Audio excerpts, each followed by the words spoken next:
never speak to you. Hi. Okay, this is Patch. Thanks. Well, taking my advice, I hope? I'm trying. You know, you and Frankie have been given a second chance. It's a rare gift. I know. I just don't want you to blow it.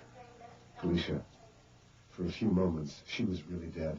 She came back to be with me. She didn't want to give up our future. Well, there may have been a few other people she wanted. Proves, but we felt all along. We're soulmates. We were meant to be married. If it's meant to be, it will happen. I'm going to make sure that it does. Cass, an awful lot of healing that has to happen here. John's in with Frankie right now. The doctors are calling her a miracle patient. Did John say when she can be released? Oh, no, it's still up in the air. Hey. How was your talk with Frank? Fine. I understand now why you fell in love with her. Good to see you, darling. So is Felicia. I want to talk to you first. Okay, something bothering you? Just have to sort out a few things. Okay, well, take your time, say. Sounds to me like you got a lot to digest. Sharlene, I have always thought of myself as a spiritual person. But until this happened, I never realized how connected everything is. How much we all affect each other. I'm never going to look at things in the same way again. Does that scare you? No. No, I feel lucky. I'm seeing everyone and everything so much more clearly. You actually saw this white light that everyone talks about. Yeah. Yeah. It's hard to describe. Frankie, they told us you were dead. I was. I saw it happen. Was it frightening? Well, I wasn't so frightened for myself. I was very frightened for Cass. Things are so unsettled with us. Well, that's what he said, too. That's why he couldn't let you go. Charlene, I saw my whole life. Everything I've ever lost, all the missed opportunities, the memories, good and bad, every awkward moment. It must have been so overwhelming. Oh, it was. Yeah, it really was. But in a way, it's exactly what I expected.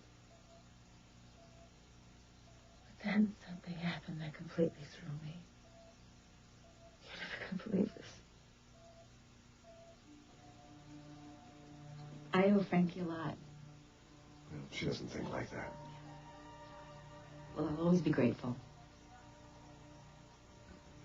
Carl has put all of us through the ringer. It's time we turn that around. Yes, it is. Well, maybe this time we will. They're bringing a special prosecutor in to build up the case against him. Unfortunately, most of the evidence that he has is circumstantial. Carl covers his tracks well.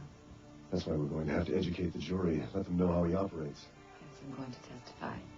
Ryan and I have already discussed it thoroughly. Are you sure you're up to it? Are you kidding? I've been in training for it for 4 years. Longer if you count the wheelchair days. Who better than you can reveal Carl's true identity?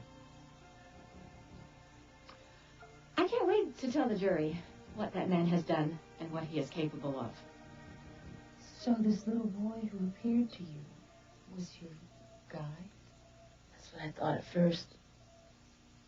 He reminds me of this kid I knew back in 2nd grade who was thrown from a horse. First person I ever knew who died. So what did he say to you? Lots of things. But mainly he told me to go back. That I was still needed here. I'm so glad you listened to him. Oh, I did. And then I realized how much he looked and sounded like Cass. Charlene, he was the essence of the child that I lost. And I picked him up and I held him in my arms, and suddenly I was holding this little baby. Oh, it was so real, and I felt so peaceful. And I knew then that I had to tell Cass about the miscarriage. Oh, yes. I think it's time. And it'll be all right, it will, because he loves you so much. And that's what I'm going to do. There are other children waiting to be born to us. That's what I'm going to tell Cass.